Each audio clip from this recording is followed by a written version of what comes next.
Today's activities began with 70 integrationists, 16 of them white rabbis, gathering at the Monson Motor Hotel, a favorite spot for integrationist activities in this resort city. They stood outside the restaurant and started to pray. The manager, James Brock, whose patience has worn thin, came out to stop the praying. Property and you're deliver the prayer. all right, you're on private property, and I'm ordering you to leave here. You're on private property, and I'm ordering you to leave this place here. And Reverend, take him right away. He's on private property. Take this man with you, every one of them. You people are free to leave here. If you will leave, leave. You're not going to. Look here, you're on private property. Get out of here. Every one of you. You're on private property here. Get away from here. On this congregation. Go to. Oh God, our Heavenly Father, we pray that He lie down in green pastures. He leadeth me beside the still waters. He restoreth my soul. Yea, though I walk through the valley of the shadow of death, I will fear no evil, for Thou art with me. Thy rod and Thy staff, they comfort me. Thou preparest the table before me, and the bread of mine enemies. Thou anointest my head with oil, my cup runneth over.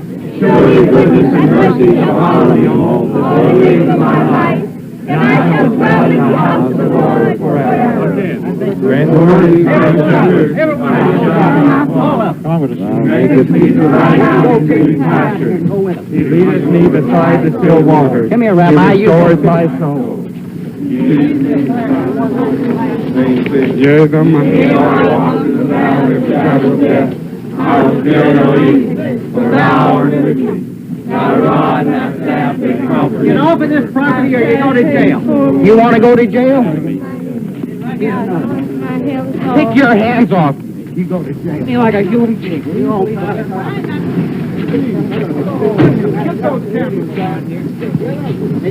A small group of Negroes standing in the motel driveway were also urged to leave. They're not your guests. Suddenly, 7 demonstrators, 2 of them white, stripped down to their bathing suits and leaped unexpectedly into the motel pool. How are you? I'm the water side. Good to see you. Good to see you. How are you? How are you, Miss Ford?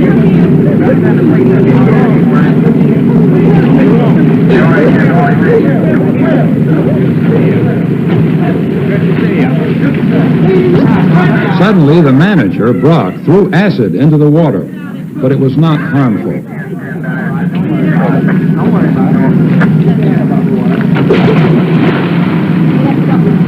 That's all right.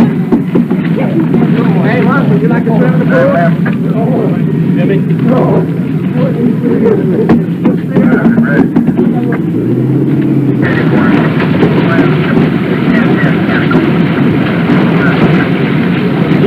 Despite the fact that officers watched, there was trouble. An off-duty police officer suddenly couldn't stand it anymore, and he leaped into the water to pick a fight with one of the white swimmers.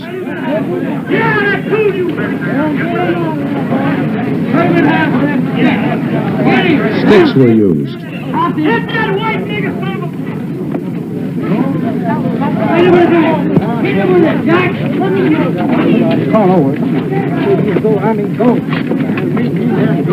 Sometimes it got rough. Come on, move. Go with him.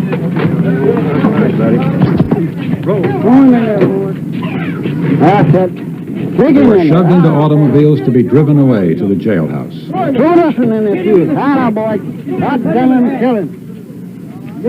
We'll learn you in St. Augustine, you white, no good thing. All right, move now.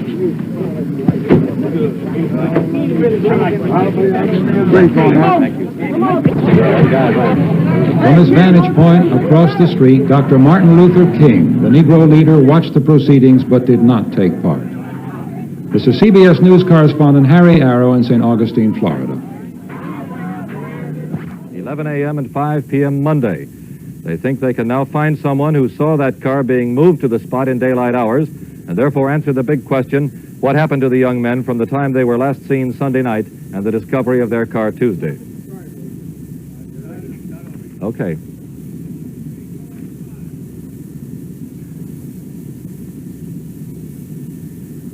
search leaders now say they have witnesses who have definitely indicated the station wagon was taken to that swamp area where it was found and burned between 11 a.m. and 5 p.m. Monday. They think they can now find someone who saw the car being moved to the spot during daylight hours and therefore answer the big question, what happened to the young men from the time they were last seen Sunday night and the discovery of their car Tuesday.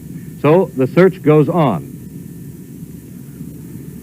Stay in sight of each other and guide right and keep in line and go slow. And just take it right down through that heavy stuff. And we get to the turn up there, we'll wait for the rest of them to catch up with us, okay? All right. Good. So the Navy men, 200 of them, beefing up the search force, they probed the side roads and wooded hilly country along State Road 19. That's the highway to Meridian, and that's where the trio was headed. In Philadelphia, a visitor conducting his own investigations thinks the Navy is here for a different purpose. Imperial Wizard of the Ku Klux Klans of America, Bobby Shelton.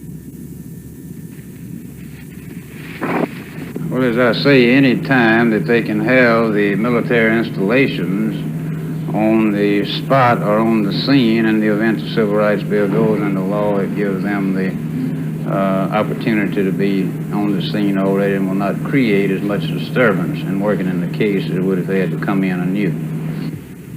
Except for knowing the facts that when the car was burned and hidden, today's search ends up to another day in vain. This is CBS News correspondent Lou Wood in Mississippi. It's been over a week now since the disappearance of the 3 civil rights workers here in Mississippi. And after a week of intensive investigation, the only clue produced has been the burned-out car in which they were riding. It was found right down in there. And this spot has drawn the curious who stop along the roadside here near the Bogachita Creek to view the spot. The mystery is deepened, and the mystery is on everyone's mind. We talked to some of the people who stopped to see the spot.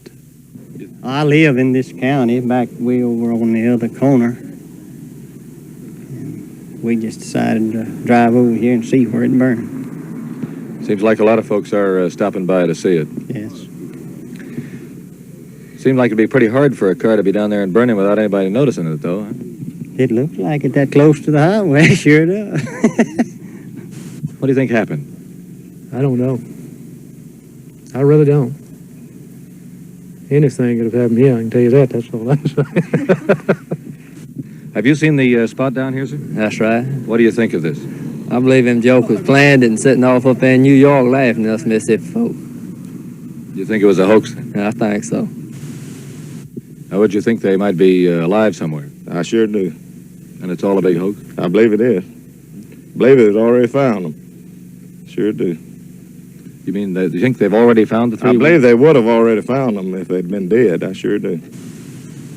Have you viewed the spot down here? Can you tell me what you think of this whole thing? Well, I believe it's a big publicity hoax, but if they're dead, I feel like they asked for it. They came here looking for trouble. Well, I feel sorry for if they were killed, but I think they were asking for it. Thank you. Thank you, sir. This is Nelson Benton in Mississippi. FBI and state offices threw up a roadblock today at the spot where the workers' burned car was found, questioning all who came along about what they may have seen earlier last week. You travel this road every day? Same time. What time every day do you usually travel this road?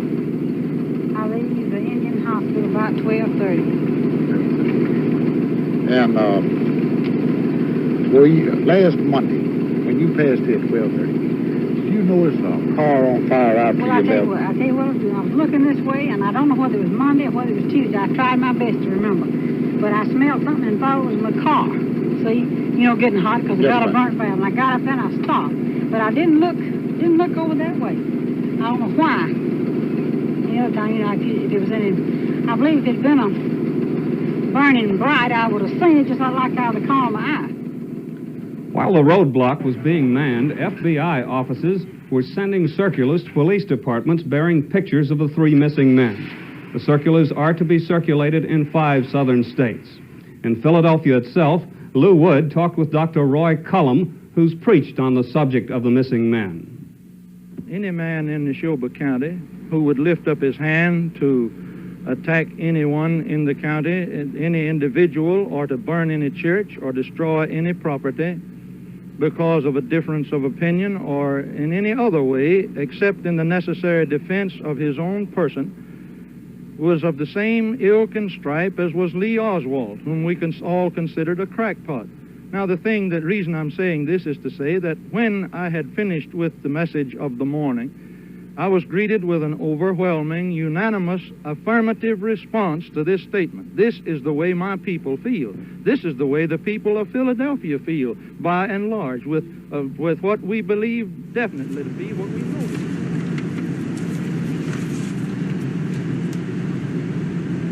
Now listen, you communists and niggers and Jews, tell all your buddies to spread the news.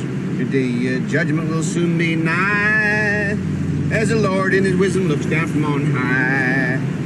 Will his battle be lost by mixing the races? We want beautiful babies, not ones with brown faces. Never, never, never I say, for the Ku Klux Klan is here to stay. Never, never, never I say, because the Ku Klux Klan is here to stay.